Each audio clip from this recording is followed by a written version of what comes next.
ପାହାଡ଼ର ଶିଖରରେ ବିଳାସପୁର ନାମକ ଏକ ସୁନ୍ଦର ଗାଁ ଥିଲା। ଗାଁର ଲୋକମାନେ ବହୁତ ଖୁସିରେ ବସବାସ କରୁଥିଲେ। କିନ୍ତୁ ରାତି ହେଲେ ଗାଁର ଲୋକମାନେ ଭୟରେ ଘରୁ ବାହାରକୁ ବାହାରୁ ନଥିଲେ। କାହିଁକି ନା ରାତି ହେଲେ ଗାଁରେ ଗୋଟେ ପିଶାଚି ବୁଲେ। ସେହି ଗାଁରେ ମଦନ ନାମକ ଏକ ବ୍ୟକ୍ତି ତା ପୁଅ ଓ ସ୍ତ୍ରୀ ସହ ରହୁଥିଲା। ଦିନେ ବହୁତ ଜୋରରେ ବର୍ଷା, ଝଡ଼ ଓ ତୋଫାନ ଆସିଲା। ଏହି ସମୟରେ ମଦନର ପୁଅ ଦେହ ଖରାପ ହେବାକୁ ଲାଗିଲା। ମଦନ ଓ ତା ସ୍ତ୍ରୀ କଥା ହେଉଥିଲେ, କେମିତି ବି ପୁଅକୁ ସହରରେ ଥିବା ହସ୍ପିଟାଲକୁ ନେବାକୁ ପଡ଼ିବ।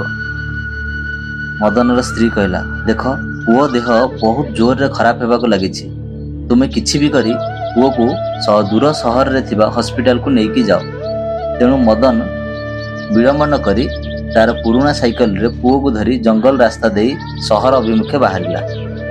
ଝିପ୍ ଝିପ୍ ବର୍ଷାରେ ମଦନ ଜୋରରେ ସାଇକେଲ ଚଲାଇବାକୁ ଲାଗିଲା। କାହିଁକି ନା ତାକୁ ଜଲ୍ଦି ଦୂର ସହରରେ ଥିବା ଡାକ୍ତର ପାଖରେ ପହଞ୍ଚିବାର ଥିଲା। ତା ପୁଅର ଦେହ ବେଶୀ ଖରାପ ହେବାକୁ ଲାଗିଥିଲା। କିଛି ବାଟ ଗଲା ପରେ ମଦନ ଦେଖିଲା ଗୋଟେ ବୁଢ଼ୀ ସ୍ତ୍ରୀ ଲୋକ କିଛି ଫଳ ଓ ପନିପରିବା ଗୋଟେ ଟୋକେଇରେ ଧରି ବସିଛି।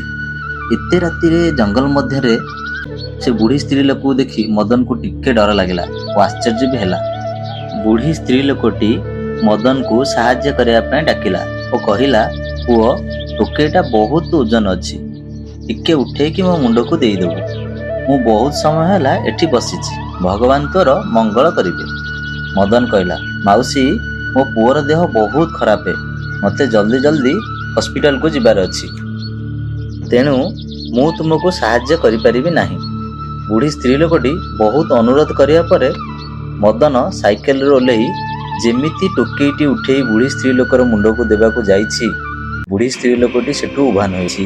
ମଦନ ଦେଖିଲା ବୁଢ଼ୀ ସ୍ତ୍ରୀ ଲୋକଟି ସେଠୁ ଗାୟବ ହୋଇଗଲା। ମଦନ ବହୁତ ଡରିଗଲା ଓ ବୁଝିଗଲା ଯେ ଏ ସେହି ପିଶାଚୀର ମାୟା ଥିଲା। ମଦନ ଜୋରରେ ସାଇକେଲ ଚଲାଇବାକୁ ଲାଗିଲା। ପୁରୁଣା ସାଇକେଲଟିର ଚେନ୍ଟି ଆପେ ଖସିଗଲା।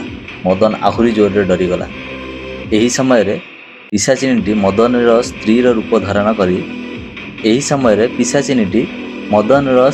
ରୂପ ଧାରଣ କରି ମଦନ ପାଖକୁ ଦୌଡ଼ି ଆସିଲା ଓ ମଦନକୁ କହିଲା, ତମେ ମୋତେ ପୁଅକୁ ଦେଇ ଜଲ୍ଦି ସାଇକେଲଟି ଠିକ୍ କର। ସେ ପିଶାଚିନୀ ଆମ ପଛେ ଆସୁଛି।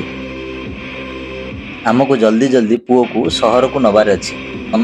ଏହା ଶୁଣି ମଦନ କିଛି ନ ଭାବି ପୁଅକୁ ତା ସ୍ତ୍ରୀ ହାତକୁ ଦେଇଦେଲା ଓ ତାକୁ ଲାଗିଲା ତା ସ୍ତ୍ରୀ ପୁଅ ଚିନ୍ତାରେ ଦୌଡ଼ି ଆସିଛି ଓ ସେ ସାଇକେଲଟିକୁ ଠିକ୍ କରିବାକୁ ଲାଗିଲା।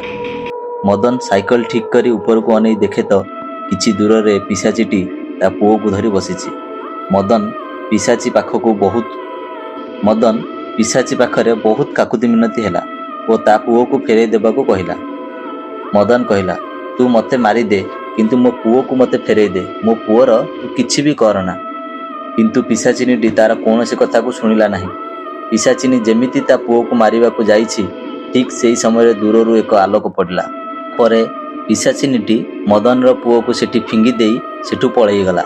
କିଛି ସମୟ ପରେ ମଦନର ବନ୍ଧୁ ବିନୋଦ ତାର ଗାଡ଼ି ଧରି ମଦନ ପାଖରେ ପହଞ୍ଚିଲା ଓ ପଚାରିଲା, ତୁ ଏତେ ରାତିରେ ଏଠି କ'ଣ କରୁଛୁ?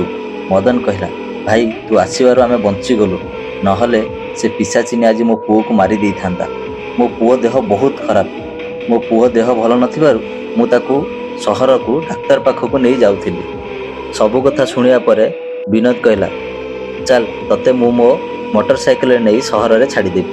ଏବଂ ଦୁଇଜଣ ସହର ଅଭିମୁଖେ ବାହାରିଗଲେ।